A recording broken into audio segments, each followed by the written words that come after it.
தோட்டத்தில் உள்ள மலர் வகைகள் யாவும் கொய்து வாசனைவேர் பச்சிலைகள் யாவும் சேர்த்து கனத்ததொரு பூப்பொதியாம் ராமன் காதை வான்மிகி என்னும் தவசி கட்டோடு ஈழ்ந்தான். இனத்தையெல்லாம் ஆய்ந்தறிந்து இணைத்து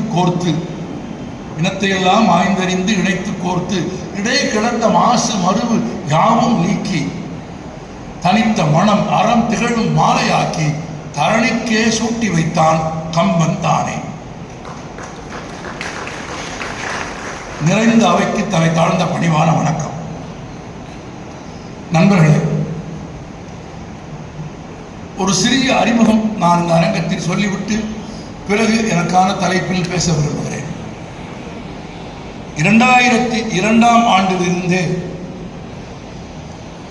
பொது மேடைகளில் நான் கம்பனை பற்றி பேச ஆரம்பித்திருந்தேன். நான் அதற்கு பிறகுதான் கம்பனை படிக்கவும் வாசிக்கவும் பேசவும் ஆரம்பித்திருந்தேன். ஆனால் 2012ஆம் ஆண்டு வரையில் தமிழ்நாட்டில் எந்த கம்பன் கழகத்திலும் நான் பேசுவதற்கு அழைக்கப்படவில்லை. நானாக போய் என்னை கூப்பிடுங்கள் என்று கேட்கிற பழக்கமும் எனக்கு இல்லை. யாருமே என்னை கூப்பிடவில்லை. ஆனால் நான் கம்பனை பேசிக் கொண்டிருந்தேன். ஒரு முறை தற்செயலாக ராஜபாளையத்தில் நடந்த திருவள்ளுவர் மன்ற விழாவில் திருக்குறளை மேற்கோள் காட்டி பேசுகிற போது அதற்கு தொடர்புடைய ஒரு கம்பன் பாடலையும் மேற்கோள் காட்டி பேசிய போது அந்த நிகழ்ச்சியை கேட்க வந்திருந்த ராஜபாளையம் கம்பன் கழகத்தினுடைய செயலாளர் அமரர் முத்துகிருஷ்ணராஜா நிகழ்ச்சி முடிந்த பிறகு என் அருகே வந்து கம்பராமாயணம்லாம் படிச்சிருக்கீங்களா என்று கேட்டார். கொஞ்சம் படிச்சிருக்கேன் என்றேன். எங்க கூட்டத்துக்கு கூப்பிட்டா வருவீங்களா என்று கேட்டார். வருகிறேன் என்றேன். 2012ஆம் ஆண்டு செப்டம்பர் மாதம்தான் நான் பங்கேற்ற முதல் கம்பன் விழா ராஜபாளையம்.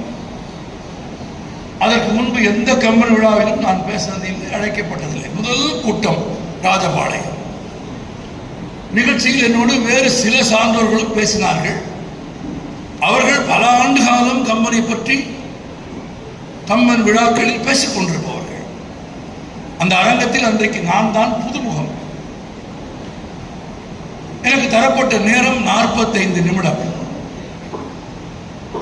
இதே போல கூட்டம் நடந்த போது கூட்டத்தின் முன் வரிசையில் அமர்ந்த இந்த ஒருவர் பேசுகிறவர்கள் கம்பராமாயண பாடலை சொன்னால் அவரும் சேர்ந்து முணுமுணுப்பதை நான் பார்த்தேன். வாரணம் பொருத மாறணும்னு அண்ணன் பாட்டு சொன்னால் நான் சேர்ந்து சொல்வேன்ல, பாட்டு தெரிஞ்சவங்க. அது மாதிரி முன் வரிசையில் அமர்ந்த ஒருவர் பேசுகிறவர்கள் கம்பராமாயணத்திலிருந்து எந்த பாடலை சொன்னாலும் பெரும்பான்மையான பாடல்களை அவரும் சேர்ந்து முணுமுணுப்பதை உச்சரிப்பதை நான் மேடையில் இருந்து பார்த்து கொண்டிருந்தேன். ஆனால் அவர் யார் என்று எனக்கு தெரியாது, அறிமுகம் இல்லை. நிகழ்ச்சி முடிந்தது.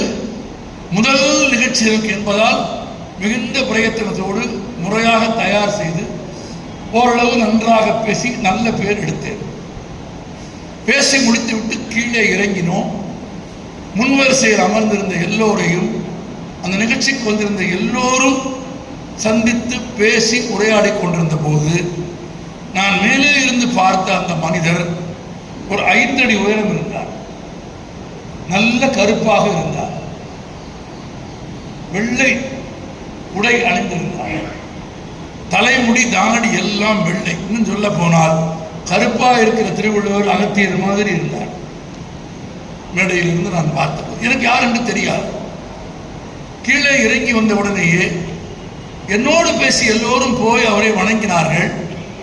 நான் கொஞ்சம் தள்ளி நின்று கேட்டேன், அவர் யார் என்று கேட்டேன். அவர் வேறொரு குப்புசாமி முதலியார் என்று சொன்னார்.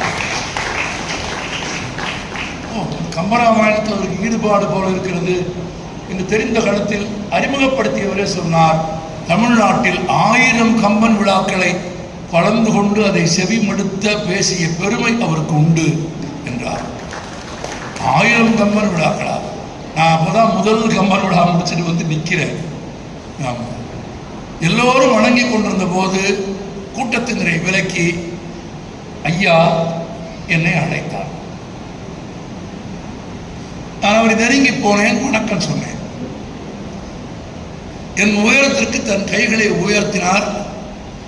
அவருக்கு உதவியாக இருக்கட்டும் என்று நான் குனிந்தேன். 2 தோளையும் கை வைத்துக் கொண்டு நான் சொல்லுகிற அவ்வளவு வார்த்தையும் என் மொழியின் மீது, என் சொற்களின் மீதான சத்தியம். இன்னும் சாட்சியாக இருக்காங்க. ராஜபாளையம் கம்பன் கழக செயலாளர் உமாசங்கரை கேட்டார், நான் சொன்னது உண்மை என்று சொல்வார்.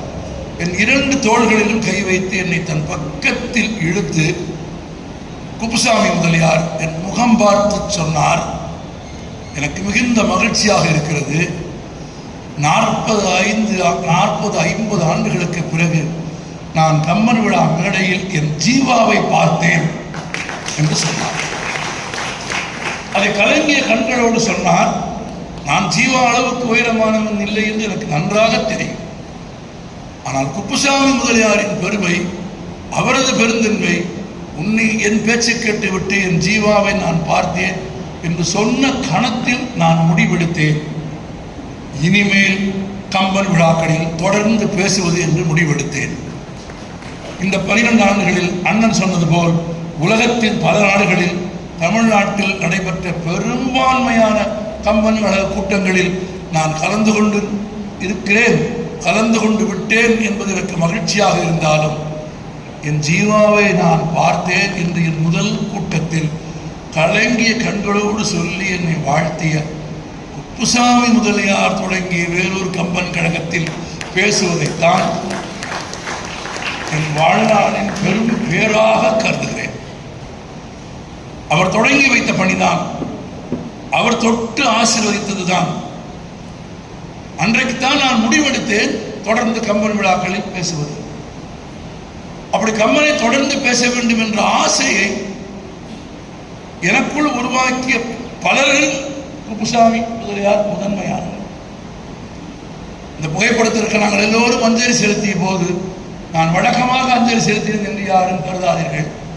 இந்த 12-13 ஆண்டுகளில் உலகமெங்கும் கம்பன் விழாக்களில் நான் சென்று பேசி சிறிதளவு ஏதும் புகழ் சம்பாதித்திருந்தால் அந்த புகழை அவரது காலடியில் சமர்ப்பிப்பதற்காகத்தான் அந்த அஞ்சலியை நான் செய்தேன். பிறகுதான் கம்பனை கொஞ்சம் ஆழமாக வாசிக்க ஆரம்பித்தேன்.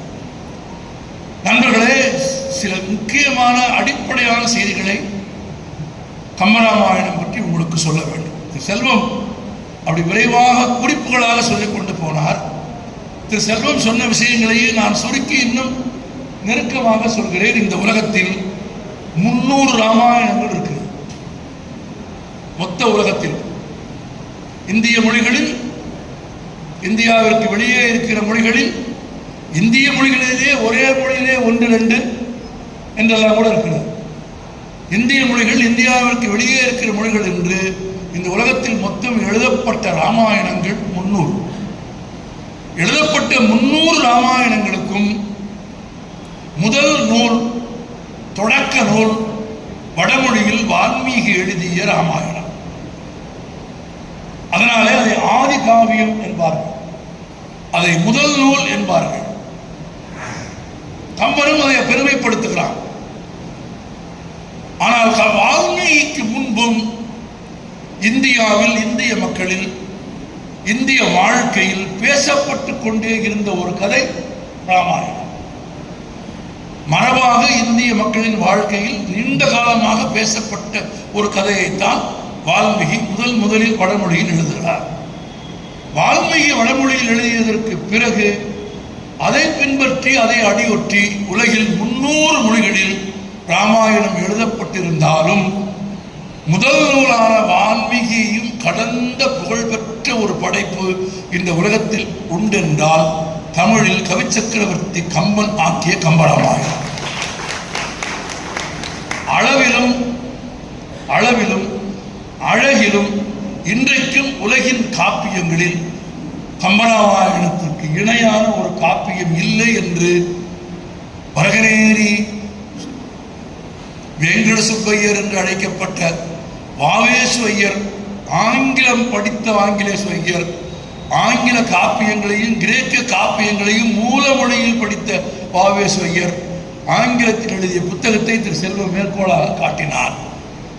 வாவேஸ்வய்யர் எழுதினார், உலகின் எந்த காப்பியத்தோடு ஒப்பிட்டாலும் எல்லா காப்பியங்களையும் கடந்த பெருமை உடையது கம்பராமாயணம். வடமொழியிலே வான்மீகி. 300 மொழிபெயர்ப்புகள் இருக்கிறது. ஆனால் கம்பன் செய்தது மொழிபெயர்ப்பு அல்ல. கம்பன் செய்தது மொழி ஆக்கம். Translation is different from transcreation. Kamban சொல்லுக்கு சொல் வடமொழியிலே இருந்து மொழி மாற்றம் செய்யவில்லை. மாறாக வடமொழியில் காப்பியத்தை படித்துவிட்டு தமிழர் பண்பாடு, தமிழர் நாகரிகம், தமிழர் வாழ்க்கை முறை, தமிழர் இயற்கை குறித்த அறிவு இவற்றை அனைத்தையும் இணைத்து ஏறக்குறைய மொழிபெயர்ப்பு நூல் என்று சொல்ல முடியாத மூல காப்பியத்திற்கு இணையான ஒரு காப்பியத்தை தமிழில் கம்பன் படைத்தான். நிறைய மாற்றங்களை கம்பன் செய்கிறான். சில முக்கியமான மாற்றங்களை நான் தேடினேன், கண்டேன் சொல்கிறேன். ஆனால் தலைப்பு அந்த காப்பியத்திற்குள் தேடினேன். வால்மீகி எழுதிய ராமாயணம் ஒரு துன்பியல் காப்பியம், டிராஜடி. வால்மீகி ராமாயணத்தின் இறுதி காட்சி என்ன என்று கேட்டால், ராமன் இறந்து போவதாகத்தான் வால்மீகி ராமாயணம் முடிகிறது. அதிலும் ராமன் தன்மரணம் செய்து கொள்வதாக முடிகிறது. உங்களுக்கு தெளிவாக சொல்ல வேண்டும் என்றால் தற்கொலை செய்து கொள்வதாகத்தான் வால்மீகி ராமாயணம் முடிகிறது. ஆற்றிலே போய் வீழ்ந்து ராமன் தன்னைத்தான் மாய்த்துக் கொள்வதாகத்தான் வால்மீகி ராமாயணம் முடிகிறது. நண்பர்களே, உலகத்தில் இந்தியாவின் பெரிய காப்பியங்கள் 2, ஒன்று ராமாயணம், இன்னொன்று மகாபாரதம். 2மே துன்பியல் காப்பியங்கள், 2மே டிராஜடி.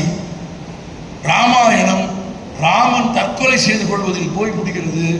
மகாபாரதம் கிருஷ்ணன் ஒரு வேடனின் அம்பால் கொல்லப்படுவதிலே போய் முடிகிறது. துன்பியல் காப்பியமாக வால்மீகி எழுதிய காப்பியத்தை தமிழுக்கு மொழிமாக்கம் செய்கிற போது கம்பன் செய்த முதல் வேலை, முதன்மையான வேலை, துன்பியல் காப்பியமாக டிராஜடியாக முடியும் ராமாயணத்தை இன்பியல் காப்பியமாக காடிலிருந்து ராமன் திரும்பி மணிமுடி சூடும் அந்த காட்சியோடு நிறுத்தி கொண்டார். அதை மாற்றுகிற மன வலிமை கம்பனுக்கு இருந்தது. இரண்டாவது பெரிய மிக முக்கியமான மாற்றம் கம்பனிடத்தில் நீங்கள் கவனிக்க வேண்டும். வான்மீகியிலிருந்து தமிழுக்கு மாற்றம் செய்கிற போது வான்மீகி வடமொழியில் கதாபாத்திரங்களுக்கு வைத்த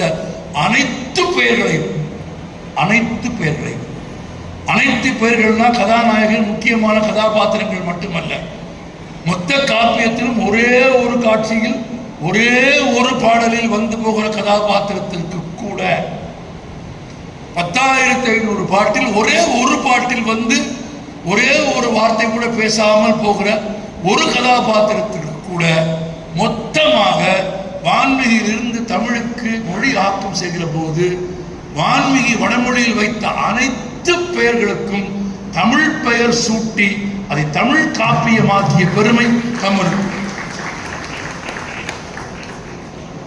வான்மீகில லக்ஷ்மண், தமிழ்ல இலக்குவன். வான்மீகில தசரத், தமிழில் தயரதன். ஹீரோ பேரே அங்க என்ன? ராம். தமிழில் மொழி முதலில் ரகரம் வராது. எனவே இலக்குவன் இராமன், இராவணன் என்று ஒரு கதாபாத்திரம் அல்ல, அனைத்து கதாபாத்திரங்களுக்கும் தமிழ் பெயர் சூட்டி தன் காப்பியத்தை தமிழுக்கு அணிகலனாக மாற்றிய பெருமை கம்பனுக்கு உண்டு. இந்த இடத்தில் ஒன்றை நினைவில் வைத்துக் கொள்ளுங்கள். இப்படி விருப்பம் போல் கவித்துவ மேன்மையோடு எல்லா பெயர்களையும் தமிழில் மாற்றியது மட்டுமல்லாமல் காப்பியத்திலேயே மாற்றங்களை செய்து தேவைப்படும் விதத்திலெல்லாம் கதையை மாற்றி சந்திப்புகளை மாற்றி தமிழர் பண்பாட்டுக்கும் கலாச்சாரத்திற்கும் ஏற்ப கம்பராமாயணத்தை கம்பன் எழுதினார் என்ற ஒரே காரணத்திற்காக இந்த அரங்கத்தில் உள்ளவர்கள் நினைவில் வைத்துக் கொள்ளுங்கள். 8 நூற்றாண்டுகள் தமிழ்நாட்டில் கம்பனை யாரும் பேசவில்லை, பாடவில்லை. கம்பன் மீது ஒரு கருப்பு துணி போர்த்தி மூடி வைத்திருந்தார்கள். 1921 வைமு கோபாலகிருஷ்ணன் என்கிறவர் உரை எழுதுகிற வரையில் 8 நூற்றாண்டுகள் கம்பனுக்கு உரை இல்லை. வடமொழியில் எழுதப்பட்ட ஒரு காப்பியத்தை நீச பாஷையான தமிழில் எழுதியது குற்றம் என்று அந்த காப்பியத்தை எழுதிய காலத்தில் கம்பன் மிக கடுமையாக விமர்சிக்கப்பட்டிருக்கிறான். என்னை வைதார்கள், வைது கொண்டே இருந்தார்கள், நான் அப்படி எழுதியதற்காக என்னை திட்டிக் கொண்டே இருந்தார்கள் என்று கம்பனே எழுதுகிறான். நோய்தின் நொய்யதூர்கதூற்றேன் என்னை வைத வைவின் என்று அடக்கம் என்கிற இடத்தில் அவையடக்கம் என்கிற பாடலில் தான் எவ்வளவு கடுமையாக விமர்சிக்கப்பட்டேன் என்று கம்பன் வாக்கு மூலம் கொடுக்கிறான். ஏன்? வடமொழி தேவ பாஷை, தமிழ் நீச பாஷை. தேவ பாஷையில் எழுதிய காப்பியத்தை நீ எப்படி தமிழில் எழுதலாம்? நீ எப்படி மாற்றங்கள் செய்யலாம்? சாதாரண மாற்றங்கள் இல்லை, எவரும் நினைத்து பார்க்க முடியாத மாற்றங்கள். நீங்கள் உங்களுக்கு எல்லாருக்கும் தெரிந்த சில செய்திகள். ராமாயணத்தில் மானை பார்த்து எனக்கு மான் வேண்டும் என்று சீதை கேட்டதற்கு பிறகு, மானை பிடிப்பதற்காக ராமன் போன பிறகு மாரீசன் ராமா ராமா என்று குரல் எடுத்து அவைய குரல் எடுத்ததற்கு பிறகு ராமனுக்கு ஏதோ தீங்கு நேர்ந்து விட்டது என்று நினைத்து இலக்குவனை போய் ராமனை தேடுமாறு யார் சொல்கிறார்? சீதை சொல்லுகிறாள். அப்படி சொன்ன உடனேயே புறப்பட்டு போகிற இலக்குவன் என்ன செய்கிறான்? சொல்லுங்க. எல்லாருக்கும் தெரிஞ்ச கதை, ஒரு கோடு போடுறான். ஆமா, வால்மீகியில் தான் கோடு, கம்பராமாயணத்தில் கோடு இல்லை. வால்மீகி தன் காப்பியத்தில் போட்ட கோட்டை கம்பன் துணிச்சலாக தன் எழுத்தாணியால் அழித்தார். ஏன் அழிச்சது கம்பன் கேட்டபோது கம்பன் சொன்னான், ராமனுக்கு தீங்கு நேரும் என்று சீதையை அஞ்சி போக சொல்லுகிறாள். அன்னைக்கு உத்தரவு போடும் இடத்தில் இளையவன் இருக்கக்கூடாது என்பது ஒரு காரணம். இரண்டாவது, அப்படி அவன் கோடு போட்டு விட்டு போனதற்கு பிறகு சீதை அதை தாண்டி வந்தால் சீதைக்கும் பெருமை இல்லை, இலக்குவனுக்கும் பெருமை இல்லை. அதை தாண்டி வந்த சீதையை ராவணன் தூக்கி கொண்டு போனால் இலக்குவனுக்கு மரியாதை இல்லை. எனவே சீதையின் பெருமையை, ராவணனின் பெருமையை, இலக்குவனின் பெருமையை, காப்பியத்தின் பெருமையை அழிக்கும் அந்த கோட்டை கம்பன் அழித்தான். சட்டக்கு அழிச்சிட்டான். தயங்கவே இல்லை. இது மாதிரி 1-2 தான் கிடையாது. நீங்கள் அழகாக சொன்னீர்கள். 2 பேரும் பார்த்த காட்சி, சீதையும் ராமனும் சந்திக்கும் காட்சி. வால்மீகி ராமாயணத்தில் ராமனுக்கும் சீதைக்கும் திருமணம் நடந்த போது சீதைக்கு வயது 6, குழந்தை திருமணம். ராமனுக்கு வயது 12. 12 வயது ராமனுக்கும் 6 வயது சீதைக்கும் திருமணம் நடப்பதாகத்தான் வால்மீகி எழுதினார். அதில் காதலே இல்லை. அந்த காலத்து கடிமண முறை, வில்லை எவன் முறித்திருந்தாலும் சீதை கட்டியாக வேண்டும், எவன் முறித்திருந்தாலும் சீதை கட்ட வேண்டும் என்றால் ராமனுக்கு என்ன மரியாதை, சீதைக்கு என்ன மரியாதை? காப்பியம் எழுதும்போது கம்பன் முடிவெடுத்தான், 6 வயது 12 வயது என்பதை மாற்றி இருவரும் பருவம் அடைந்ததற்கு பிறகு முந்தைய மூல காப்பியத்தில் இல்லாத ஒரு காதல் காட்சியை உங்கள் எல்லோருக்கும் தெரிந்த அவர் சொன்ன அண்ணனும் நோக்கினான், அவளும் எனக்கு தெரியும். இந்த 2 வரி தெரியாத தமிழனே கிடையாது. அது கம்பராமாயணமா இல்லைன்னு கூட தெரியாது. ஆனா அண்ணனும் நோக்கினான் அவளும் நோக்கினான் தெரியும். இந்த அண்ணனும் நோக்கினான் அவளும் நோக்கினான் என்கிற அழகான காதல் காட்சி மூல காப்பியத்தில் இல்லை. அங்கு தேடினால் அது காணவில்லை, இங்கு தேடினால் கம்பன் அந்த காதல் காட்சியை நடத்துகிறான். பருவம் அடைந்த நிலையில் தனக்கொரு துணை வேண்டும் என்ற வயதை எட்டிய சீதையும், பருவம் அடைந்து தனக்கொரு துணை வேண்டும் என்று கருதிய ராமனும் சந்திப்பதாக ஒரு காட்சி வைக்கிறான். அப்படி ஒரு அழகான காட்சி அது. அந்த காட்சியினுடைய மறுநாள் தான் நடக்கிறது, சுயம்பரம் நடக்கிறது. வில்லை முறிக்க வேண்டும். ராமன் மட்டுமா அங்கே இருந்தார்? இல்லை, எத்தனையோ பேர் வந்தார்கள். யாரும் முறிக்க முடியாத வில்லை ராமன் மட்டும் எப்படி முடித்தார்? கதையின் கதாநாயகன் என்பதால் அல்ல. அந்த சுயம்பரத்திற்கு வந்தவர்களிலேயே சுயம்பரத்திற்கு முந்தைய நாள் சீதையை பார்த்த வாய்ப்பும், சீதையை பார்த்த பெருமையும், சீதையை பார்த்த அழகும், சீதையை சந்திக்கும் பெரும் பேரும் பெற்றவன் ராமன் மட்டும்தான். சீதையினுடைய கடைக்கண் பார்வைதான் ராமனுக்கு வில்லை முறிக்கும் வலிமையை கொடுத்தது என்று பாடியவன் கம்பன். சீதையை பார்க்கலன்னா முடிச்சிருக்க மாட்டான். பார்த்துட்டான், ஆசை வந்துருச்சு, காதல் வந்துருச்சு. இந்த காதல் காட்சி மூல காப்பியத்திலே இல்லை. அங்கு தேடினால் காணவில்லை. இங்க கம்பன் உருவாக்குகிறான். அப்படி தேடினால் அங்கே கிடைக்காததெல்லாம் இங்கே கிடைக்கிறது. கைகையை கூப்பிட்டு, நீங்க அழகா சொல்லுங்க, நீங்க நினைந்தீங்க அந்த இருந்த செந்தாமரையை ஒத்த முகம் சித்தி கூப்பிட்டு சொல்றார், நீ ராஜா இல்ல, காட்டுக்கு போ. இந்த பாட்டு நிறைய பேருக்கு தெரியும். ஆள் சூர் உலகமலாம் வரதனே ஆள நீ போய் தாழ்வின் கடைகள் தாங்கி தாங்கிருந்தவ மேற்கொண்டு பூழி வெங்கான நன்னி புண்ணிய துறைகள் ஆடி 7 ஆண்டி வா என்று எம்பினன் அரசன் என்றாள். இது கைகேயி பாடுவதாக கம்பன் எழுதிய பாட்டு. ஆனால் இந்த பாட்டுக்கு ஒரு சிறப்பு இருக்கிறது. நீ காட்டுக்கு போ, உன் தம்பி அரசனாவான் என்று உன் தந்தை தசரதன் சொன்னான் என்று சொன்ன உடனேயே அப்பா சொன்னால் நீ சொன்னது மாதிரி என்று சொல்லல, நீ சொன்னால் அப்பா சொன்னது மாதிரி, பரதன் ஆண்டால் நானே ஆண்டது மாதிரி என்று சித்தி சொன்னதை கேட்டுக்கொண்டு அப்படியே காட்டுக்கு போகும் ராமன் தான் கம்பரா. வான்மிகில் அப்படி இல்லை. வான்மிகில் அவன் நேரா அப்பா பார்க்க போறான். என்னப்பா சித்தி இப்படி ஒரு குண்டை தூக்கி போடுது, நான் காட்டுக்கு போகணும், பரதன் அரசனாகணும்னு சித்தி சொல்லுதே அப்படின்னு போய் தசரதனை போய் ராமன் பார்க்கிறான். வான்மிகில ஆச்சரியம் பாருங்க. வான்மிகியில தசரதன் சொல்கிறான், ஆமா மகனே, ஆமா மகனே, தெரியாமல் ஒரு வரம் கொடுத்து விட்டேன். அவள் இப்போது வேண்டும் என்று கேட்டாள், கொடுத்து விட்டேன்.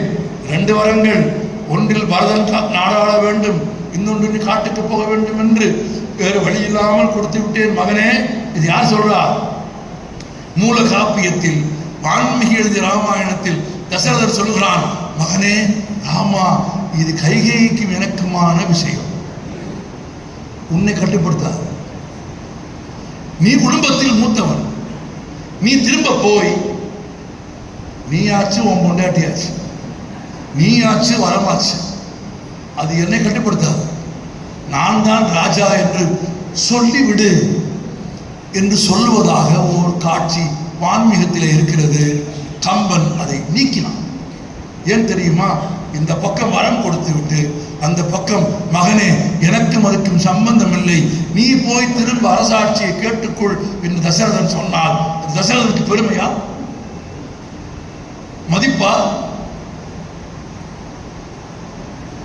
அது வஞ்சகம் இல்லையா? அது சூது இல்லையா? அப்படி ஒரு சூதும் வஞ்சகமான உரையாடலை தசரதன் நிகழ்த்தினால் தசரதனுக்கு என்ன பெருமை? அப்படியானால் என்ன செய்ய வேண்டும்? ராமன் போய் தசரதனை பார்த்தால் தானே இந்த சந்திப்பு நடக்கும். சந்திப்பு நடந்தால் தானே பேசுவார்கள், பேசினால் தானே தசரதன் ஏதாவது சொல்லுவான். கம்பன் திட்டமிட்டான். அந்த சந்திப்பையே நடக்க விடாமல் கைகேயி சொன்ன வார்த்தையை கேட்டுக்கொண்டு அன்னையிடத்தில் போய் சொல்லிவிட்டு, கோசலை இடத்தில் சொல்லிவிட்டு தசரதனை சந்திக்காமலேயே காட்டுக்கு போவதாக நாடகத்தை, காட்சியை மாற்றி அமைத்த மாபெரும் இயக்குனர் கம்பன். அந்த மீட்டிங்கே கேன்சல் பண்றாங்க. இப்ப நல்லா புரியும். அப்படி சொன்னா நிறைவாக இன்னும் ஒன்று சொல்கிறேன். ரொம்ப அழகா இருக்கும் ஒரு இடம், பார்த்துக்கங்க. தனியாக இருக்கிற சீதையை ராவணன் தூக்கி கொண்டு போகிறான். வான்மீகத்தில் எப்படி தூக்கி கொண்டு போகிறான்? வான்மீகன் எழுதுகிறார், ஒரு கையால் சீதையின் கூந்தலை பிடித்துக் கொண்டு, இன்னொரு கையால் சீதையின் வலது தொடையை பற்றி அப்படியே தன் 2 கரங்களால் சீதையின் உடம்பை, தலைமுடியையும் தொடையையும் பிடித்து தூக்கி தன் தேரில் இருத்தி ராவணன் கொண்டு போனான் என்று வால்மீகி எழுதினார். ஆனால் தமிழர் பண்பாட்டையும் கலாச்சாரத்தையும் உலகத்திற்கு சொல்ல வேண்டும் என்று விரும்பிய கம்பன் ஒரு கற்பனையான காட்சியை அமைத்தான். தொட்டு தூக்குவதற்கு பதிலாக அவன் தொட்டு தூக்காமலேயே இருந்த இடத்தையே அப்படியே பெயர்த்து கொண்டு போவதான ஒரு கற்பனை நாடகத்தை எழுதியதன் மூலமாக சீதையின் கற்பை காப்பாற்றியது மட்டுமல்ல, நண்பர்களே, ராவணனின் கற்பையும் காப்பாற்றியவன் கம்பன். ராவணன் தொடல, அவளை தொடாம தூக்கிட்டு போயிட்டான். அந்த காலத்தில் பதுமனாருக்கு தெரியும், ரத்னசபாபதிக்கு தெரியும், சந்தானகிருஷ்ணன் சாருக்கு தெரியும், நீண்ட காலமாக கம்பனை கவனிக்கிறவர்களுக்கு தெரியும். அந்த காலத்தில் ஒரு விமர்சனம் சொன்னார்கள். தலைமுடியையும் தொடையையும் பிடித்து தூக்கி கொண்டுதான் ராவணன் போனான் என்கிற உண்மையை வால்மீகி எழுதினான். அந்த உண்மையை மறைத்து இருந்த இடத்தில் தரையோடு தூக்கி கொண்டு போவதாக கம்பன் எழுதினான். வால்மீகி மெய் உரைத்தான், கம்பன் பொய் உரைத்தான் என்று படித்தார்கள். படித்தார்களே, ஆம், கம்பன் பொய் உரைத்தான். வள்ளுவரிடமிருந்து கற்றுக்கொண்ட கம்பன் பொய் உரைத்தான். குறை தீர்ந்த நன்மை பயக்குமெனின் பொய்மையும் வாய்மை இடத்த என்பதாலும் வாய்மை எனப்படுவது யாதெனின் யாதொன்றும் தீமையில்லாத சொல்லல் என்றும் தெரிந்து கொண்டதால் தொட்டு தூக்காமல் இருந்த இடத்திலிருந்து அப்படியே தூக்கி கொண்டு போக வேண்டும் என்று ஒரு புதிய கற்பனையை, அதுவரை உலக இலக்கியத்தில் எங்கும் பார்த்திராத ஒரு கற்பனையை தன் காப்பியத்தில் எழுதியதன் மூலம் சீதையின் மானத்தை மட்டுமல்ல, ராவணனின் மாண்பையும் காப்பாற்றிய பெருமை கம்பனுக்கு உண்டு. ஏறக்குறைய 48,000 கன்னிகள் வால்மீகி ராமாயணம், 10,500 பாடல் கம்பராமாயணம். அந்த காப்பியத்தில் தான் முக்கியம் என்று வால்மீகி விரித்து சொன்ன பலவற்றை கம்பன் தொகுத்து சொல்கிறான் 2 வரியில. ஒரு காட்சியை சொல்கிற போது குறிப்பாக 2 வரங்களை தசரதனிடமிருந்து கைகேயி பெறுவதற்கு காரணமான ஒரு யுத்தம் இருக்கிறது. அந்த யுத்தத்தில் தசரதனுக்கு தேர் ஓட்டுகிறாள் கைகேயி. தேர் ஓட்டுகிற போது தேர் சக்கரம் முடிகிறது. அந்த அச்சில் தன் விரல் கொடுத்து தசரதனை காப்பாற்றுகிறாள். அதனால் தசரதன் அவளுக்கு 2 வரம் கொடுக்கிறான் என்பது கதை. அந்த போரை பற்றி, அந்த போரில் நடந்த செய்திகளை பற்றி, அந்த போரில் கைகேயின் கதாபாத்திரத்தை பற்றி, தசரதன் வரம் கொடுத்ததை பற்றி பல 100 வரிகளில் வால்மீகி பாடுகிறார். ஆனால் கம்பன் அதை அவ்வளவையும் தொகுத்து இணைத்து 2 வரிகளில் பாடிவிட்டு போய்விடுகிறான். ஏனெனில் தான் சொல்ல வந்த காப்பியத்திற்கு அது தடையாக இருப்பதாகவும், அது நீளமாக இருப்பதாகவும், அது பொருத்தமற்றதாக இருப்பதும் கருதுகிறான், சுருக்கி விடுகிறான். எங்கே வால்மீகி சுருக்கினாரோ அதை பொருத்தமுடையது என்று தமிழுக்கு கருதினால் அதை விரிக்கிறான், அதை பெரிதிப்படுத்துகிறான். சம்பாசுர யுத்தத்தை சுருக்கிய கம்பன், இதை தேடினேன் கண்டேன் உங்களுக்கு சொல்கிறேன். சம்பாசுர யுத்தம் விரிவாக வால்மீகியில் பேசப்படுகிறது. அதை தமிழில் சுருக்கிய கம்பன் மனாமர படலத்தையும் இரண்டிய வதைப்படலத்தையும் 2 வரிகளில் வால்மீகி பாடிவிட்டு போக விரித்து விரித்து விரித்து பாடுகிறான் கம்பன். நண்பர்களே, நான் இன்னும் நிறைவாக சொல்கிறேன். வால்மீகியில் ராமனுக்கு இறைச்சி உண்ணும் பழக்கம் இருந்தது. சீதை மான் வேண்டும் என்று கேட்டது வளர்ப்பதற்காக அல்ல, அவ்வளவுதான். வளர்ப்பதற்காக என்றால் வலை வீசித்தானே பிடிக்க வேண்டும்.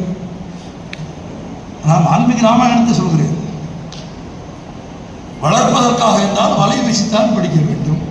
அம்பை வீழ்த்துவது எதற்கு? அது அவங்க புரிஞ்சுக்கங்க. அப்ப இறைச்சி உண்ணும் பழக்கம், அதுவும் மான்கறி சாப்பிடும் பழக்கம் சீதைக்கும் ராமனுக்கும் இருந்திருக்கிறது என்று வால்மீகி ராமாயணம் சொல்லுகிறது. ஆனால் பௌத்தம் வளர்ந்து, சமணம் வளர்ந்து, வைணவம் நிலை பெற்று, சைவம் உயர்ந்ததற்கு பிறகான 12ஆம் நூற்றாண்டில் தன் காப்பியத்தை எழுத வந்த கம்பன், தன் காப்பியத்தின் கதாநாயகன் பிற உயிர்களை கொன்று தின்பவனாக இருக்கக்கூடாது, வள்ளுவன் சொல்லும் கொல்லான் புலாலை மறுத்தானை எல்லா உயிரும் கைகூப்பி தொழும் என்கிற புலால் உண்ணாமை என்கிற தத்துவத்தை ராமன் கடைபிடிக்க வேண்டும் என்பதற்காக மூல காப்பியத்தில் அசைவ உணவு பழக்கமுடைய ராமனையும் சீதையையும் தமிழில் காப்பியம் எழுதுகிற போது சைவ உணவு பழக்கம் உள்ளவர்களாக மாற்றினான் என்றால், நான் ரொம்ப சுருக்கமாக சொல்கிறேன், ராமன் என்ன சாப்பிட வேண்டும் என்று தீர்மானித்தது அவ்வளவுதான். அந்த அளவுக்கு காப்பியத்தில் மாற்றங்களை செய்த வலிமை கம்பனுக்கு இருந்தது, கவித்துவ மேன்மை கம்பனுக்கு இருந்தது. எல்லாரும் சொல்கிறார்கள், இந்த அண்ணனும் நோக்கினான் அவளும் நோக்கினால் காட்சியை எடுத்துக்கொள்ளலாம், எல்லாருக்கும் தெரிஞ்ச காட்சி தான் அது. ஆமா, என்ன சொல்வார்கள் எல்லாரும்? ராமன் பார்த்தான், சீதை பார்த்தான், அண்ணனும் நோக்கினான் அவளும் நோக்கினான், இருவரும் மாறி இதயம் புக்கு எழுதினார். வள்ளுவன் கூட சொல்கிறார், கண்கடு கண்ணடை நோக்கோக்கின் வாய்ச்சொற்கள் என்ன பயனும் இல்லை. சீதையை ராமன் பார்த்தான், ராமன் சீதையை பார்த்தான். இது மட்டும்தான் கம்பராமாயணத்தில் நடந்ததா என்று கேட்டால் இல்லை. வெறும் பார்வையால் மட்டுமே தான் சீதை மயங்கினாளா என்றால் இல்லை. பிறகு வேறு எதை பார்த்து சீதைக்கு ராமன் மீது காதல் வந்தது? வீதியில் விஸ்வாமித்திரன் நடந்து போகிறான். விஸ்வாமித்திரனுக்கு பின்னால் ராமன், ராமனுக்கு பின்னால் இலக்குவன், மேலே கன்னிமாடத்தில் சீதை. மறுநாள் சுயம்பரம். சுயம்பரத்தில் நான் சொன்னேன் அப்பதே, யாரும் முடிக்க முடியாதவில்லை. ராமன் ஏன் முடித்தான்? யாரும் பார்க்காத சீதையை அவன் தான் பார்த்திருந்தான். அதான் பாரதிதாசன் பாட்டு, காதலை ஏறும் காதல் கடைக்கண் பார்வை காட்டிவிட்டால் மண்ணில் குமரருக்கு மாமலையும் ஓர் கடுகாம் என்பது எப்போது உண்மையாகிறது? சீதை பார்த்தால் வில்லை ராமனால் முடிக்க முடிந்தது. இந்த இடத்துல ஒரு என்எஸ்கே சம்பந்தமான ஒரு நகைச்சுவையான ஒரு செய்தி சொல்ல வேண்டும். கலைவாணர் நாடகங்களில் நடித்துக் கொண்டிருந்த காலத்தில் ஊர்களில் ராமாயண நாடகம் போடுவாங்க. எல்லா ஊர்லையும் ஒரு வாரம் 10 நாள் நடக்கும் இந்த காலத்தில். அப்படி ஒரு நாடகத்தில் என்எஸ்கே இருக்காரு, நாடகம் நடக்குது. அந்த ஊர்ல அன்னைக்கு சீதா கல்யாணம், இன்னைக்கு நாடகம். ஊரே கூடி அமர்ந்து நாடகம் பார்த்துக்கிட்டு இருக்கு. இப்போ சீதா கல்யாணத்தில் என்ன செய்யணும்? வில்ல கொண்டு வந்து வைப்பாங்க. ஒவ்வொரு நாட்டு அரசனா வில்ல எடுக்க முயற்சி பண்ணுவான். யாராலையும் வில்ல முடிக்க முடியாது. யார் முடிப்பா? இன்னைக்கு பேச முடியும். யார் முடிப்பா? எத்தனை பேர் இருக்கீங்க? 2 பேர் தான் பேசுறீங்க. டீ எல்லாம் கொடுத்தீங்க, மைக் வேலை செய்யறா? அத்தனை பேர் இருந்து அந்த சபையில் வில்லை முடித்தது யார்? எதுக்கு தாய்மொழியை பேசுறதுக்கு எதுக்கு இவ்வளவு கூச்சம்? ராமன்ற பேரை சொல்றதுக்கு பக்தினா அப்படியே சீட்டம்லாம் வருது. எல்லோரும் கூடி இருந்த அவையில் அந்த வில்லை யார் முடிக்க வேண்டும்? இப்பவுமா யாரு? ராமன். நாடகம் நடக்குது, ஊரே பார்த்துக்கிட்டு இருக்கு. ஒவ்வொரு நாட்டு ராஜா, மலையாள தேசத்து ராஜா, பரவ தேசத்து ராஜா, தெலுங்கு தேசத்து ராஜான்னு ஒவ்வொரு தேசத்து ராஜாவும் இளவரசனுமா வந்து வில்லை எடுத்து முடிக்கிற மாதிரி நடிக்கணும். முடிக்க கூடாது. யார் முடிக்கணும்? ராமன். நாடகம் நடந்துட்டு இருக்கு, ஊரே பார்த்துட்டு இருக்கு. இந்த பர்வத நாட்டு ராஜா வந்தான். அப்படி பெருமிதமா வந்து அப்படி வில்ல எடுத்து அப்படின்னா வில்லு முறிஞ்சு போச்சு. கலப்படி யாருக்கு கல்யாணம் பண்ணி வைக்கணும்? வில்ல முடிச்சவனுக்கு தான் கல்யாணம் பண்ணி வைக்கணும். அந்த ஊர்க்காரங்க சொல்றாங்க, இவன் தான் வில்ல முடிச்சிருக்கான், அவனுக்கு சீதையை கட்டி வைக்கின்றான். ஊரே கும்பிட்டு அவனுக்கு கட்டி வைக்க முடியாது, அவன் தெரியாம முடிச்சுட்டான். அவன் அடுத்த சீன்ல சிப்பாயா வர்றாரு. நாடக வசனம் கூட அவனுக்கு தெரியாது. அதனால மன்னிச்சுக்கன்னு கெஞ்சி கூத்தாடி உள்ள கூட்டிட்டு போய் பர்வதரசு ராஜாவுக்கு ஒரு அறை, வில்ல சரியா கட்டி வைக்காத ஆர்ட் டைரக்டருக்கு ஒரு அறை, 2 பேருக்கு இன்னைக்கு உனக்கு சோறு கிடையாது. நாடக கம்பெனியில் எப்பவுமே சோறு இருக்காது, இப்போ சொல்லி சோறு கிடையாது. திரும்ப ஊரே மன்னிப்பு கேட்டு திற போட்டு உள்ள நல்லா கட்டி எல்லாம் கேட்டுக்க, வில்ல முறிக்கிற மாதிரி நடிக்கணுமே தவிர வில்ல முறிக்கக்கூடாது. யார் முறிக்கணும்? ஆமா கேட்டு திரும்ப ஊரே சமாதானப்படுத்தி மறுபடியும் நாடகம் ஆரம்பிச்சு ஒவ்வொருத்தனா வந்து கரெக்டாக செஞ்சான். வில்ல எடுத்து முறிக்கிற மாதிரி நடிச்சானே தவிர ஒருத்தன் முடிக்கல. இப்ப ராமன் வந்தான், முறிக்க முயற்சி பண்ணா முடியல. ஏன்னா வேற யாரும் முடிச்சக்கூடாது, நல்லா கட்டி வச்சுட்டாங்க. இந்த சுவையான சம்பவத்தை சொல்லிட்டு என்எஸ்கே சொன்னாரு, அந்த ஊர்ல இன்னைக்கு சீதைக்கு கல்யாணம் நடக்கல. இது சுவைதான், சுவைக்காக இதை சொல்கிறேன். ஆனால் யாரும் முடிக்க முடியாத முல்லை ராமன் முடித்தான் என்பது சுயம்பர காட்சி. மாலை அந்தி சாயங்கிற நேரம் சாயங்காலம் நடந்து போகிற போது ராமன் பார்த்துட்டு போயிட்டான். சீதை அவனை பார்த்து விட்டான், அவன் சீதையை பார்த்து விட்டான். இடையில் என்ன வருகிறது? ஒரு இரவு வருகிறது. அந்த இரவு சீதையை நினைத்து ராமன் இயங்குகிறான். கம்பன் காப்பியம். காதல் செய்ய விரும்புகிறவர்கள், காதலை பற்றி தெரிந்து கொள்ள விரும்புகிறவர்கள், காதலால் வாழ்க்கையை முகிர்ந்து கொள்ள வேண்டும் என்று விரும்புகிறவர்கள் கம்பனின் காதலை படிக்க வேண்டும். எப்படி காதலிப்பது என்று கம்பன் கற்றுத்தருகிறான். காதலின் நுட்பங்களை கம்பன் கற்றுத்தருகிறான். தனிமையில ராமன் சீதையை நினைத்துக் கொண்டிருக்கிறான். அங்கே சீதை ராமனை நினைத்துக் கொண்டிருக்கிறாள். அப்ப சீதை சொல்றா, ஒருத்தர் பார்த்தாங்கல்ல, அந்த பார்வையால் காதல் வரலையா, வேற எதனால வந்துச்சு அப்படின்னா, அவங்க நடந்து போன போது பார்த்தப்ப அந்த காட்சியை எழுதாத கம்பன் இரவு தனியாக அமர்ந்திருக்கும் சீதை பாடுவதாக எழுதுகிறான். சீதை சொல்றா, அவனுடைய அழகான தலைமுடியை பார்த்து அல்ல, அவனது பறந்து விரிந்த தோள்களை பார்த்து அல்ல, அவனது நீண்ட கைகளை பார்த்து அல்ல, அவனது அழகிய முகத்தை பார்த்து அல்ல, இவை எதையும் பார்த்து எனக்கு காதல் வரவில்லை, இது எதுவும் என் மனதை கொள்ளவில்லை அப்படின்னா, இதெல்லாம் பார்த்திருக்கா, ஆனா இது எதுவும் என் மனதை கொள்ளவில்லை என்றால், எது சீதையின் மனதை கொள்ளை கொண்டது என்றால் அந்த அழகிய பாடல் இதுதான். சீதை தனியே இருந்து பாடுவதாக கம்பன் எழுதுகிறான். இந்திர நீலம் மொத்த இருண்ட குஞ்சி தலைமுடி அரேன் இருக்கு. இந்திர நீலம் மொத்த இருண்ட குஞ்சியும் சந்திர வதனமும் தாழ்ந்த கைகளும் சுந்தர மணிவரை தோளும் அல, இது எதுவுமே என் மனசை கவரல. எது உன் மனதை கவர்ந்தது? அவன் பார்வையா? இல்லை. அவன் என்னை பார்த்து ஒரு முறுவல் சிரித்தான். சீதை நினைத்து பாடுவதாக கம்பன் எழுதுகிறான். கொஞ்சம் ஆழமாக கவனியுங்கள். இந்திர நீலம் ஒத்த இருண்ட குஞ்சியும் சுந்தர வதனம் சந்திர வதனமும் தாழ்ந்த கைகளும் சுந்தர மணிவரை தோளுமே அல முந்தி என் உயிரை அம்முறுவல் உண்டது என்று எழுதுகிறான். அவன் என்னை பார்த்து சிரித்த ஒரு சிறிய சிரிப்பு அல்ல, முறுவல். தமிழில் சிரிப்பு என்ற சொல்லுக்கும் முறுவல் என்ற சொல்லுக்கும் புன்னகை என்ற சொல்லுக்கும் வேறுபாடு உண்டு. என்ன வேறுபாடு? சிரித்தால் ஓசை வரும், முறுவலித்தால் ஓசை வராது, ஆடியோ கிடையாது. இவ்வளவுதான். ஏன் சத்தம் இல்லாமல் சிரிக்கிறாங்கன்னு சொல்றோம்ல, ராமன் சத்தம் இல்லாமல் சிரிச்சிருக்கான். அதை முறுவல் என்று கம்பன் குறிப்பிடுகிறான். சீதை குறிப்பதாக கம்பன் எழுதுகிறான். முறுவல் சொல்றான். ஏன் முறுவல்?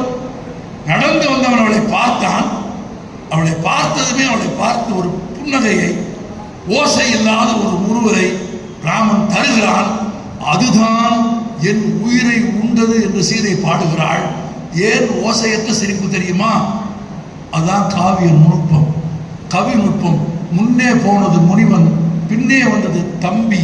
ஒருவேளை ஓசையோடு சிரித்திருந்தால், ஏன் சிரிக்கிறாய் என்று இருவரில் யார் கேட்டிருந்தாலும்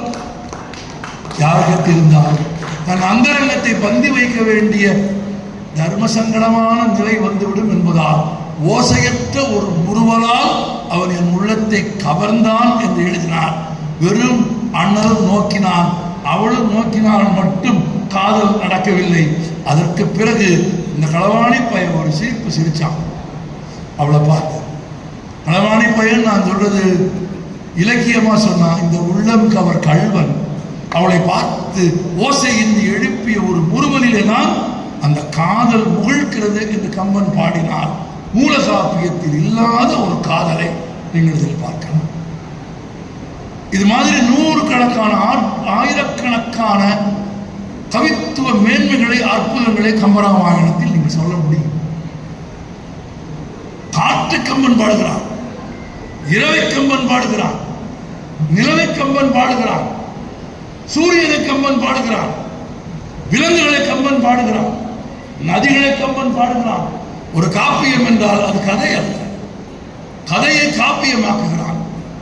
எல்லோருக்கும் அதிசயிக்கத்தக்க விதத்தில் ஒரு பாடல் சொல்கிறேன். இந்த அறிவியல் உண்மையை தெரிந்து கொள்ளுங்கள். பூமி உருண்டை என்று கலீலியோ சொன்ன போது மேற்குலகம் ஒப்புக்கொண்டதா? இல்லை. பூமி உருண்டை என்று சொன்னதற்காக கலீலியோ கண்கள் பிடுங்கப்பட்டு 8 ஆண்டுகள் சிறை வைக்கப்பட்டு கொல்லப்பட்டார். சிறையில் கலீலியோ முணுமுணுத்துக் கொண்டே இருந்தார், பூமி உருண்டை, பூமி உருண்டை என்று. விஞ்ஞானம் ஒப்புக்கொள்ளவில்லை, மதபீடங்கள் ஒப்புக்கொள்ளவில்லை. பூமி உருண்டை என்றே யாருக்கும் தெரியாது, பூமி தட்டை என்றார்கள். ஆனால் பூமி உருண்டை என்று மேற்குலகம் கண்டுபிடிப்பதற்கு முன்பு, பூமி உருண்டை என்று மேற்குலகம் விஞ்ஞான ரீதியாக அறிந்து ஒப்புக்கொள்வதற்கு முன்பு பூமி உருண்டை என்று பாடியவன் கம்பன். எங்கே பாடினான்? எந்த இடத்தில் பாடினான்? அதுவும் ஒரு அழகு. எப்படி சீதை ராமனை பார்த்து அவன் முறுவலால் மயங்கிய காட்சியை, மூல காப்பியத்தில் இல்லாத ஒரு காதல் நாடகத்தை எழுதி காப்பியத்தின் மதிப்பை கம்பன் உயர்த்தினானோ, அதுபோல இன்னொரு இடம் சீதை பார்த்தது போலவே, சீதையை பார்த்தது காதலோடு, சூர்பனகை பார்த்தது காமத்தோடு. காமத்தோடு சூர்பனகை பார்க்கிறாள். தலையிலிருந்து கால் வரை ராமனை பார்க்கிறாள். 20 பாட்டு. பல்லு, கண்ணு, மூக்கு எல்லாத்தையும் பார்க்கிறான். கம்பன் எழுதிட்டே வர்றான். கடைசியா அவனுடைய காலை பார்க்கிறான். இப்ப ராமன் காலில் செருப்பு இருக்கா? இல்ல. ஏன்னா அதை பரதன் கிட்ட கலட்டி கொடுத்துட்டு வந்துட்டான். செருப்பு இல்லாமல் வெறும் காலோடு ராமன் நடப்பதை சூர்பனகை பார்க்கிறாள். உலக இலக்கியத்தில் நீங்கள் கண்டறிய முடியாத கற்பனையின் உச்சம் சொல்கிறேன், கேளுங்க. கம்பன் அந்த காட்சியை பார்க்கிறான். கம்பன் அந்த காட்சியை கற்பனையின் தேரேற்றி கொண்டு போய் சேர்க்கிறான். கால்களில் பாதுகை இல்லாமல் வெறும் காலோடு தரையில் நடக்கிற ராமனை பார்த்து விட்டு சூர்பனகை நினைக்கிறாள், பூமி யார்? ஆனா பெண்ணா? பூமி ஆனா பெண்ணா? தெரியாதா? பெண், தாய். பூமி தாய் தானே, பூமி பெண் தானே. இப்ப பூமி என்கிற பெண்ணின் மீது ராமன் செருப்பில்லாத காலோடு நடந்து போகிறான் என்றால் அவனது கால்கள் அவள் மீது படுகிறது. ராமனையின் மீது காமம் கொண்ட சூர்பனகைக்கு அதை பார்க்கிறார். இவன் பூமி என்கிற பெண்ணின் மீது நடந்து போகிறான். யார் பூமி என்ற பெண்? கம்பன் பாடுகிறான், பூமி தாயே. உடுத்த நீர் ஆடைகள், நீங்கள் எழுதி வைத்துக் கொள்ளுங்கள். விஞ்ஞான ரீதியாக இந்த பூமியின் நிலப்பரப்பில் 3/4 நீர். ஒரு பெண் புடவை உடுத்திக் கொண்டால் அவள் உடம்பில் 3/4 துணி மறைத்துவிடும். நீரை ஆடையாக உடுத்தியவள் என்று பூமியை பற்றி கம்பன் பாடுகிறான். ஆடையாக நீரை உடுத்தியவள், உடுத்த நீர் ஆடைகள், நீரை ஆடையாக உடுத்தியவள் என்று பூமியை குறிப்பிடுகிறான் கம்பன். அடுத்த வார்த்தை கம்பன் சொல்கிறான், உருவச் செவ்வியள், அழகிய உருவம் உடையவள், சீரற்ற அல்ல சீரான உருவம் உடையவள். செவ்விய உருவம் என்றால் ஒழுங்கான கோலமான உருவம் என்று பொருள். இப்ப கம்பன் சூர்ப்பனையின் வழியாக பூமியை பாடுகிறான். அவள் கடலை ஆடையாக அணிந்திருக்கிறாள், உருவம் கோலமாக இருக்கிறது. அடுத்த வார்த்தை, அவள் நடந்து கொண்டே இருக்கிறாள், பிடித்தரு நடையினள் என்று. பூமி அசைந்து கொண்டிருக்கிறது. பூமி தன்னைத்தான் சுற்றுகிறது, தன்னைத்தான் சுற்றியபடி சூரியனை சுற்றுகிறது என்று உலகம் சொல்லுவதற்கு 10 நூற்றாண்டுகளுக்கு முன்பு யானையை போல் நடந்து போய்கொண்டே இருக்கும், அசைந்து கொண்டிருக்கும் பூமி என்று கம்பன் பாடுகிறான். பூமி சித்தரிக்கிறான். உடுத்த நீர் ஆடைகள், உருவச் செவ்வியள், பிடித்த நடையினள், பெண்மை நன்று. இந்த பெண் நீரை ஆடையாக உடுத்தி இருக்கிறாள், அழகிய உருவமுடையவளாக இருக்கிறாள், நகர்ந்து போய்கொண்டே இருக்கிறாள். அவள் மீது அவன் கால்கள் படுகிறது. அந்த கால்கள் அவள் மீது படுவதால் அவள் மேனி சிலிர்க்கிறது. பூமி பெண்ணின் மேனி சிலிர்க்கிறது. அந்த மேனி சிலிர்ப்பது என்ன தெரியுமா? வேறொன்றும் இல்லை, புல் என்று கண்களால் பார்க்கிறோமே, அந்த புல் வேறொன்றும் இல்லை, ராமனின் கால்பட்டதால் பூமி பெண்ணுக்கு ஏற்பட்ட சிலிர்ப்பு என்று கம்பன் எழுதுகிறான். உங்களுக்கு தெரியுமா, புல்லை யாரும் சாகுபடி செய்வதில்லை, புல்லை யாரும் சாகுபடி செய்வதில்லை. யாரும் சாகுபடி செய்யாத ஒரு பயிரை எடுத்து வைத்துக் கொண்டு அது அப்படி சிலிர்த்து நிற்கிறது என்றால் ராமனின் கால்பட்டதால் பூமி பெண்ணுக்கு மயிர்கூச்செய்கிறது என்ற கற்பனையை பாடுகிறான் என்றால் அந்த பாடலில் 3 அழகு இருக்கிறது. பூமி எப்படி இருக்கும் என்று கம்பன் பாடுகிறான். ராமன் பாதுகை இல்லாமல் இருக்கிற போது, அதை தொடுகிற போது அவளுக்கு மேனி சிலிர்க்கிறது என்று பாடுகிறான். அதை பொறுக்க மாட்டாமல் துன்புறும் சூர்ப்பனகையின் துன்பத்தையும் நினைத்து பாடுகிறான். ஒரே பாடலில் பூமியை பாடிவிட்டு பூமியை மீது நடந்த பரம்பொருளின் அழகையும் பாடிவிட்டு அந்த பரம்பொருளின் மீது காதல் கொண்ட சூர்ப்பனகையின் காமத்தையும் ஒரே பாடலில் 12 நூற்றாண்டுகளுக்கு முன்பு, 10 நூற்றாண்டுகளுக்கு முன்பு பாடிய உலகின் ஒரே கவிஞர் கம்பன். இன்றைக்கு இருக்கிற நவீன விஞ்ஞானத்தின் துணை கொண்டு நான் ஒரு பாடலை இறுதியாக சொல்கிறேன். ஒரே பாட்டு. அப்படி ஒரு கற்பனையான இலக்கியம் உலகத்தில் வேறு எந்த இலக்கியத்தில் யார் சொன்னாலும் நான் தலை பணிந்து ஏற்றுக்கொள்வேன். நீங்கள் எங்கும் பார்க்க முடியாத கற்பனை. கற்பனையின் உச்சத்தில் கம்பன் இருக்கிறான். இல்லாவிட்டால் கண்ணதாசன் ஒருபோதும் அப்படி பாடியிருக்க மாட்டார்.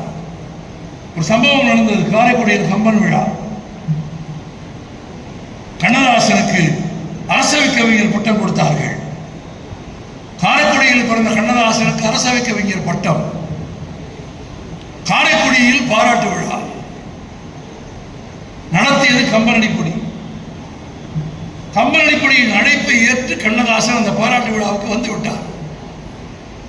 கம்பன் மணிமண்டபத்தில் விழா. விழா நடக்கிற இடத்தில் வாசலில் எல்லோரும் காத்திருக்கிறார்கள். தமிழ் சினிமாவில் பல்லாயிரக்கணக்கான பாடல்களை எழுதி, நீங்க செல்வம் கூட சொன்னார், ஒரு நாள் முழுவதும் கண்ணதாசனை கொண்டாடினோம், நினைத்து பார்க்க முடியாத கூட்டம் வந்தது என்று சொன்னார். ஆம், அப்படி இந்த மொழிக்கு பெருந்துண்டாற்றிய கண்ணதாசன் தான் பிறந்த காரைக்குடி மண்ணில் தனக்கு நடந்த பாராட்டு விழாவுக்கு வருகிறார். கம்பன் மணிமண்டபம் போனவர்களுக்கு தெரியும், நாங்கள்லாம் போயிருக்கிறோம். மணிமண்டபத்திற்கு எதிரே இருக்கிற பாதையில் கண்ணதாசன் கார் வருகிறது. எல்லோரும் கண்ணதாசனை வரவேற்க காத்திருக்கிறார்கள். கம்பன் அடிப்பொடி காத்திருக்கிறார். தொலைவிலேயே கார், ஒரு 100 அடி தூரத்திலேயே கார் நின்று விட்டது. கவிஞர் வரவில்லை. ஏன் வரவில்லை என்று கேட்கிறார்கள். கவிஞர் காரை விட்டு இறங்க மறுக்கிறார் என்று எல்லோரும் போய் சொல்கிறார்கள். என்னன்னு கேளுங்க என்று கோபமாக சொல்கிறார் கம்பன் அடிப்பொடி. 4-5 பேர் ஓடி வந்து கண்ணதாசனத்தில் கேட்கிறார்கள், என்னென்ன வாங்க, அது என்ன என்று கம்பன் மணிமண்டபத்தின் மேலே கட்டியிருந்த ஒரு பதாகையை காண்பித்து கண்ணதாசன் கேட்கிறார், அது என்ன என்று கேட்கிறார். வந்தவங்க சொல்றாங்க, உங்களை வரவேற்கிறதுக்காக கட்டணும். என்ன எழுதியிருக்கு? கவி சக்கரவர்த்தி கண்ணதாசனை வருக எழுதியிருக்கு. கண்ணதாசன் சொன்னார், இந்த உலகத்தில் கவி சக்கரவர்த்தி என்றால் கம்பன் மட்டும்தான். அந்த வரவேற்பு பதாகையை கலற்றினால்தான் நான் அரங்கத்திற்குள் வருவேன். நான் சாதாரணமான கவிஞர். கவி சக்கரவர்த்தி என்றால் இந்த உலகத்தில் கம்பன் மட்டும்தான். கண்ணதாசனை கவி சக்கரவர்த்தி என்று சொல்வதை ஒருபோதும் கண்ணதாசன் ஒப்புக்கொள்ள மாட்டான். வந்தவங்க சொன்னாங்க, கலட்டிடுறவனே நீங்க வாங்க, நீங்க வர்றது இந்த பக்கம் வந்துட்டே இருங்க, அந்த பக்கம் ஏணியை போட்டு கலட்டிடுவோம்னாங்க. கண்ணதாசன் சொன்னார், இல்லை, நான் பார்க்க என் கண்களால் அதை நீங்கள் நீக்கிய பிறகுதான் அரங்கத்திற்குள் வருவேன். இல்லாவிட்டால் கம்பனுக்கு இழுக்கு செய்யும் ஒரு காரியத்தை கண்ணதாசன் செய்தான் என்கிற இழிவை எனக்கு சம்பாதித்து கொடுக்காதீர்கள் என்று இருகரம் கூப்பிட்டு கேட்டுக்கொண்டு அந்த பதாகையை நீக்கிய பிறகுதான் கண்ணதாசன் அரங்கத்திற்குள் போனார். தமிழில் கண்ணதாசனை விட பெரிய கவிஞர் யார்? அவர் போற்றி போடுகிறார் கவி சக்கரவர்த்தி. ஏன்? ஒரே ஒரு பாட்டு இந்த தலைமுறைக்காரர்கள் இளைஞர்களுக்கு தெரிந்து கொள்வதற்காக சொல்கிறேன். எல்லாருக்கும் தெரியும், ராமன் தான் ராவணனை கொன்றான், தெரியும். அம்பையை தான் கொன்றான். ஒரு பாட்டு எழுதுகிறான் கம்பன்,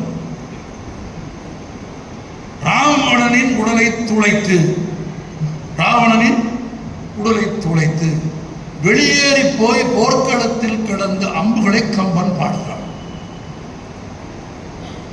நான் ஒரு சின்ன எளிய உண்மை கேட்கிறேன், விஞ்ஞான உண்மை. ஒரு சிறிய குண்டூசியை எடுத்து கையில் குத்தி விட்டு எடுத்தால் அந்த குண்டூசியின் முனையில் நம் குருதி படுமா படாதா? போட்டுமா? நன்றியா?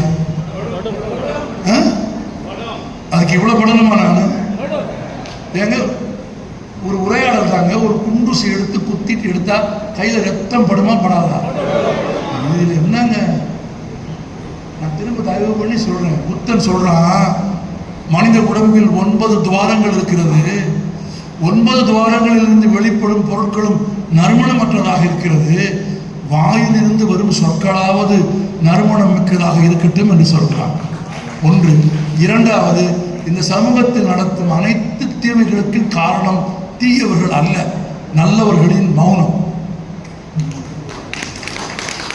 உரையாட பழகுங்கள். நமக்குள் என்ன, நான் பணிந்துதானே கேட்கிறேன், மேடையில் நின்று கேட்கிறேன், இங்க இருந்தா தெரியுங்கிறதுக்காக தான் நிற்கிறேன். உங்களோட உயரமாக நான் வள்ளலார் மாதிரி தான், உயரத்தில் நிற்க அஞ்சினேன், கைவீசி நடக்க அஞ்சினேன், உரத்த குரல் எடுத்து பேச அஞ்சினேன். அவர் சொன்னதெல்லாம் எனக்கு உடன்பாடு தான், வேற வழியில் இங்க நின்னா தெரியும், அதுக்காக நிற்கிறேன். ஒரு குண்டூசி எடுத்து கையில குத்துனா குண்டூசியின் முன்னில் குருதி படுமா படாதா? ஒரு முறை மூச்சு விட்ட வேண்டியிருக்கு, படுமா படாதா? படும். அப்ப உடம்பை துளைத்து ஒரு ஆயுதம் போனால், தோட்டாவாக இருந்தாலும் கத்தியாக இருந்தாலும் எந்த ஆயுதமாக இருந்தாலும் உடலை துளைத்து ஒரு ஆயுதம் வெளியேறி போனால் அந்த ஆயுதத்தில் குருதி படுமா படாதா? படும். குருதி படாமல் மனித உடம்பை அல்லது ஒரு விலங்கின் உடம்பை எந்த ஆயுதமாவது கடந்து விட முடியுமா? முடியாது. இது அறிவியல் உண்மை. யாராவது ஒரு தோட்டா சுட்டுட்டா கூட இந்த தோட்டா வெளியே போய் கிடந்தா இன்றைக்கு போரன்சிக் என்று சொல்லப்படுகிற ஆய்வு முறையில் அந்த தோட்டாவில் இருக்கிற குருதி யாருடையது என்று கண்டுபிடிக்க முடியும். ஒரு நொடிக்கு பல 100 கிலோமீட்டர் வேகத்தில் போகும் ஒரு தோட்டாவில் கூட குருதி படாமல் ஒரு மனித உடம்பை, ஒரு விலங்கின் உடம்பை கடந்து போக முடியாது. ஒப்புக்கொள்கிறீர்களா? ஆனா இங்கதான் கம்பன் கற்பனையின் உச்சம், மொழி அழகு பெறும் இடம், ஒரு கதை காப்பியமாகும் இடம், உலகம் வியக்கும் இடம், எந்த இலக்கியத்திலும் இடம்பெறாத அற்புதம். ராமன் எய்த அம்பு ராவணனின் உடலை துளைத்து போர்க்களத்தின் வெளியே போய் கிடந்தது. ஆனால் அந்த அம்பில் ராவணனின் குருதி படவில்லை என்று கம்பன் எழுதினார். அப்படியானால் இரண்டு அர்த்தம். முதல் அர்த்தம், குருதி பருவதற்கு கூட நேரம் தராத அளவுக்கு விரைவாக அது போய்விட்டது என்ற அர்த்தம்.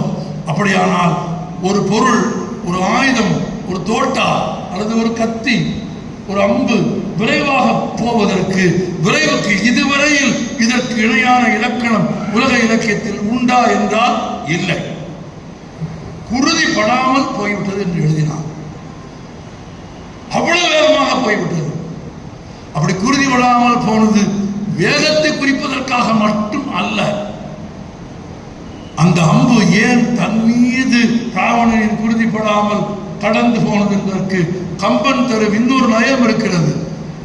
அதை நேரம் கொடுக்காமல் அவன் உயிரை பறித்துக் கொண்டு விரைந்து வெளியே போனது மட்டும் அல்ல, அந்த அம்பு கூட பிரம்மனை நோக்கிய ராவணனின் குருதி தன் மீது படுவதை விரும்பவில்லை என்று எழுதினான் பாருங்கள் கம்பன். அது கற்பனை. இது காப்பியத்தில் தேடினேன் கண்டேன். இன்றைக்கு தலைப்பே அதுதான், தேடினேன் கண்டனன். உண்மையில் தேடினன் கண்டனன் என்கிற இந்த தலைப்பு சீதையை பார்த்த மாத்திரத்தில் அனுமன் பேசுவதாக. சீதையை பார்த்தவுடன் அனுமன் என்ன சொன்னான்? அறம் சாகவில்லை. சீதையை இப்படி சொல்ல, சீதை உயிரோடு சொல்ல, உயிரோடு சீதையை பார்த்ததும் பார்த்த கணத்தில் அனுமன் சொன்னதாக கம்பன் எழுதினான். ஒன்றை நன்றாக நினைவில் வைத்துக் கொள்ளுங்கள். கம்பன் பேசுகிறான், கைகேயி பேசுகிறாள், தசரதன் பேசுகிறான், அந்த பாத்திரம் பேசுகிறது, இந்த பாத்திரம் பேசுகிறது என்று நீங்கள் எவ்வளவு விரிவாக சொன்னாலும் எல்லா பாத்திரங்களையும் பேச வைத்தவன் கம்பன். எல்லா பாத்திரங்களுக்கும் பெயர் சூட்டியவன் கம்பன். எல்லா பாத்திரங்களுக்கும் உயிரூட்டியவன் கம்பன். அனுமன் பார்த்தான், சீதை உயிரோடு இருக்கிறாள் என்று சொல்லவில்லை, அறம் உயிரோடு இருக்கிறது, அதனால் நான் உயிரோடு இருப்பேன்.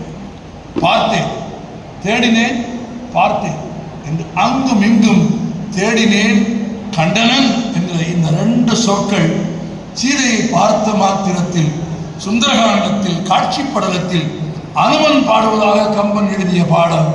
அந்த பாடலில் கம்பன் சொல்கிற விஷயம் அதுதான்.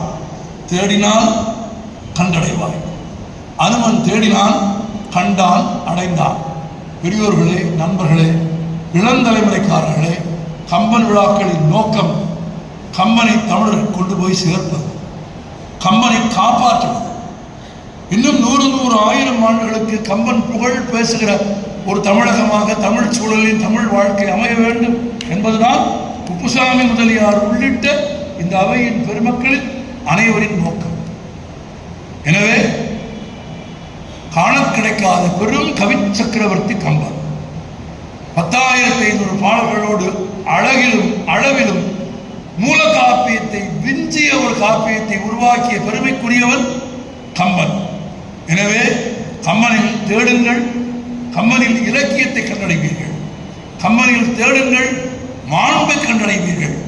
நான் இன்னும் கூட ஒரு ரகசியம் சொல்கிறேன், கம்பனில் தேடுங்கள், செல்வமும் புகழும் சேரும்.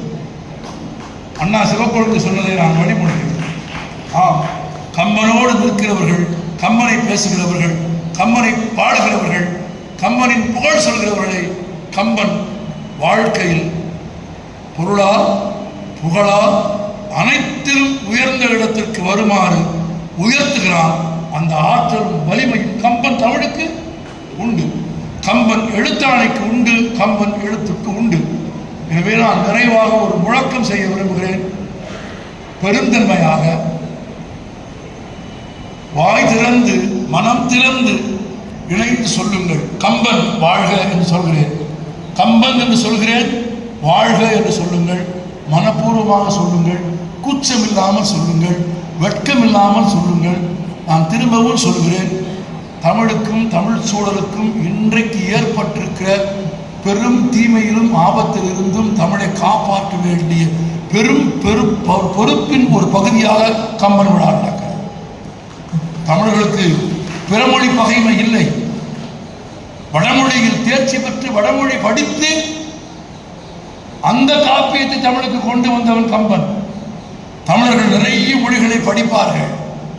பாரதி 9 மொழிகள் படித்திருக்கிறான். பிற மொழிகளை படிப்பதில், தங்கள் மொழியை பிறருக்கு கற்றுக் கொடுப்பதில் தமிழர்களுக்கு எப்போதும் மனத்தடை இருந்ததில்லை. ஆனால் வேறொரு மொழியை தமிழன் வாயில், தமிழன் சிந்தனையில் திணிக்க நினைத்தால் தமிழன் அதை ஒருபோதும் ஒப்புக்கொள்ள மாட்டார். மொழி திணிப்பை தமிழர்கள் சகித்துக் கொள்ள மாட்டார்கள். தமிழர்கள் செய்ய வேண்டிய பெரிய கடமை மொழி திணிப்புக்கு எதிராக நிற்பதும் அல்ல, 3500 ஆண்டுகள் பழமையானது காப்பியமும் இலக்கணமும் இலக்கியமும் அழகும் கொண்ட இந்த மொழியின் பெருமையை உலகத்திற்கு சொல்லுவது, பிழையில்லாமல் தமிழ் பேசுவது, பிழையில்லாமல் தமிழ் எழுதுவது, பிழையில்லாமல் தமிழ் படிப்பது என்பது தமிழுக்கும் கம்பனுக்கும் செய்கிற புகழ். பாரதி சும்மா பாடவில்லை. கம்பன் பிறந்த தமிழ்நாடு அது கல்வி சிறந்த தமிழ்நாடு. கல்வி சிறந்த தமிழ்நாடு ஏன் தெரியுமா? அது புகழ் கம்பன் பிறந்த தமிழ்நாடு. கம்பன் பிறந்தான் என்பதாலேயே புகழ் பெற்றது தமிழ்நாடு என்பதால் கம்பனின் புகழை பாடுவது நம் கடமை. கம்பன் கம்பன் கம்பன் கம்பன் கழகங்கள், கம்பன் கழகங்கள்.